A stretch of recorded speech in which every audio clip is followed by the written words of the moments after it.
Okay, hello guys. This is Dalarona. I didn't know that on Substack there's like a 15-minute um, max video you can make on here, so this is my second take. So I said on like a poll asking if you guys wanted to hear my story of me almost dying outside of a Knicks game, and you guys said yes. So I'm gonna do it. Um, it was originally going to be like just like an audio of me talking about it, but I think like coming on here, showing my face, I think would be um, something unique, something different to do on here. So I have been, so I want to put out a disclaimer. I have been growing up to the city for a long time because of my dad working there. Okay. My mom used to take me there a lot, and I will say I know Manhattan very well. It's changed a lot in the last few years, I know that. Um, but I have grown up there for a very long time.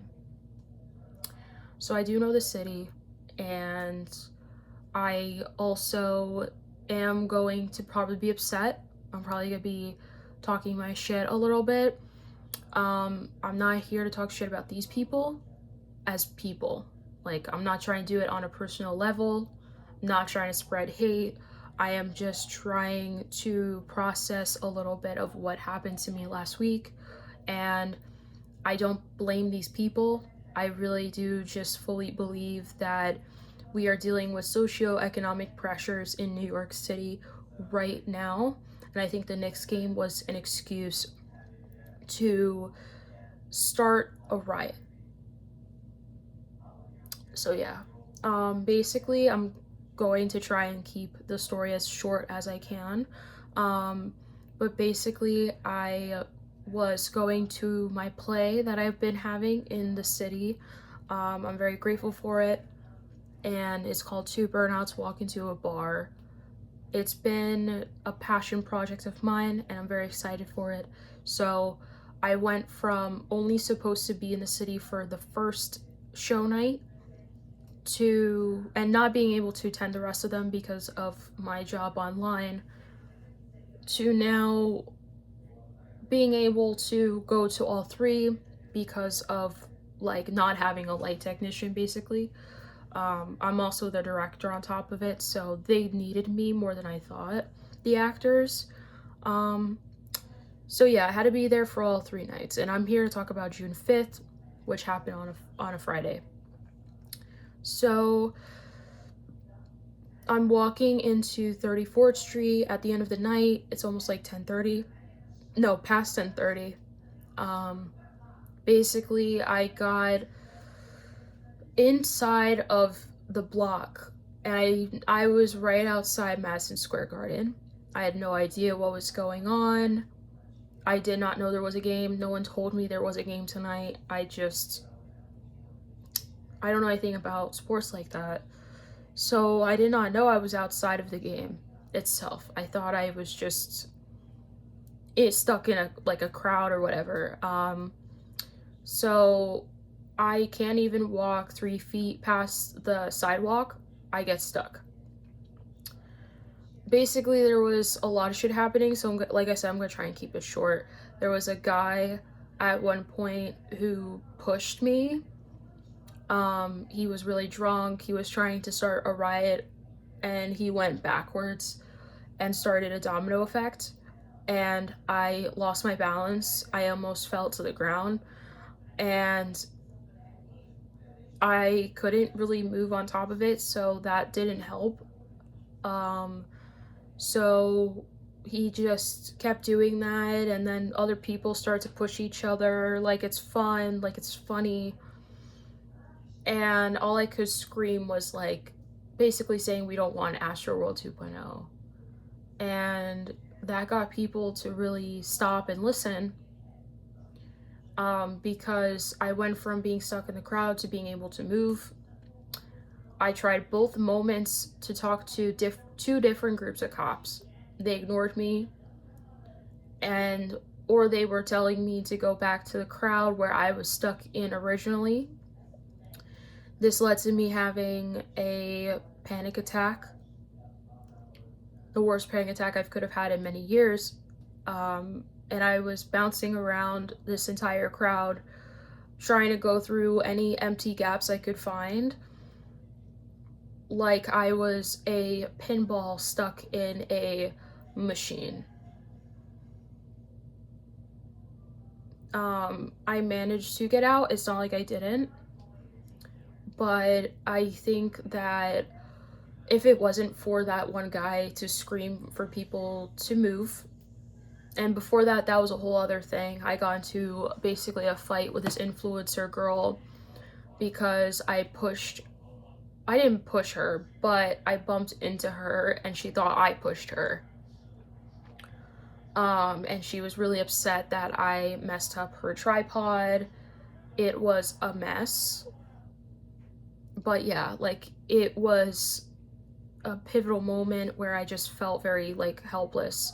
And like I said, the guy helped me out to get me out of the crowd by telling people I had a panic attack. Because if it wasn't for him, that girl was trying to film me. A lot of people started to film me because of me crying.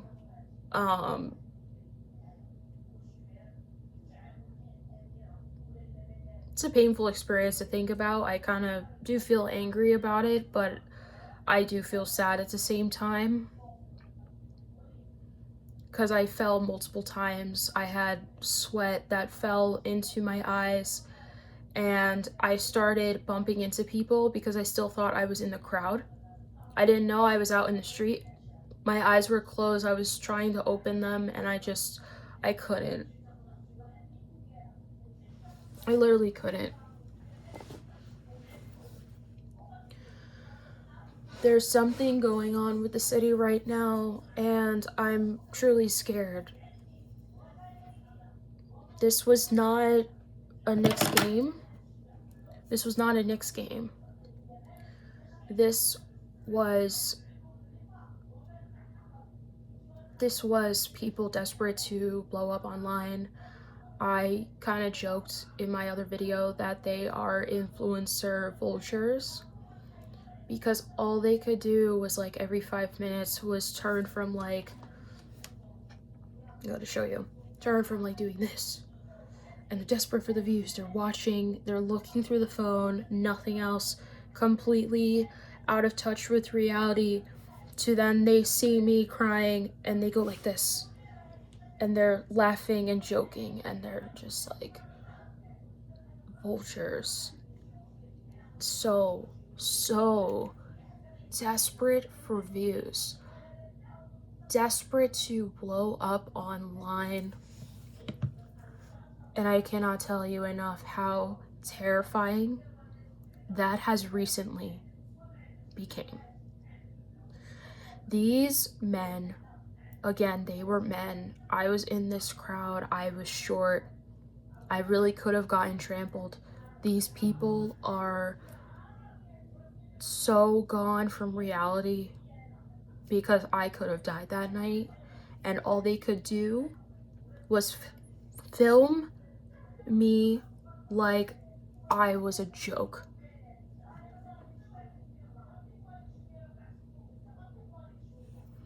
And that is not the city I know.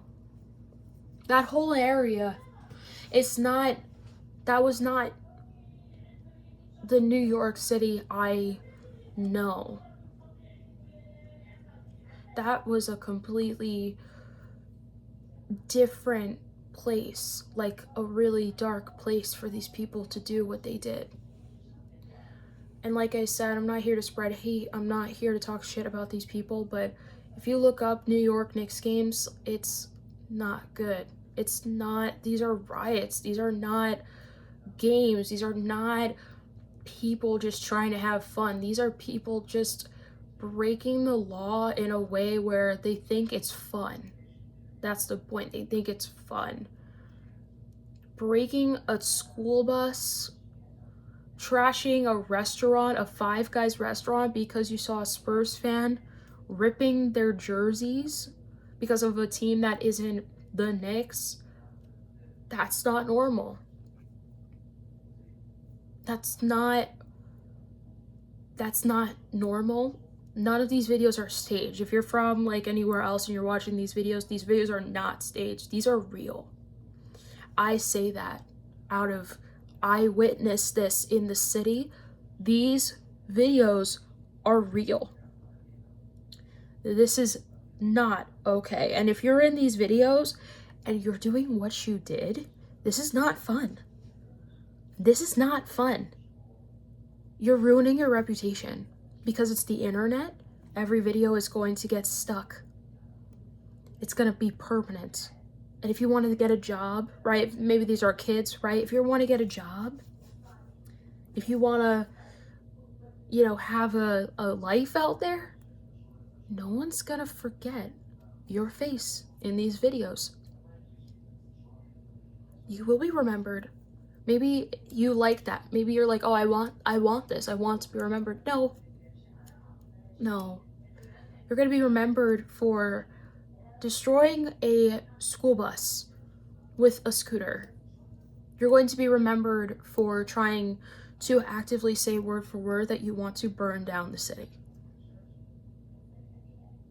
This is not New York City. This is not the New York City I know. We have lost humanity because of these videos, because of these people.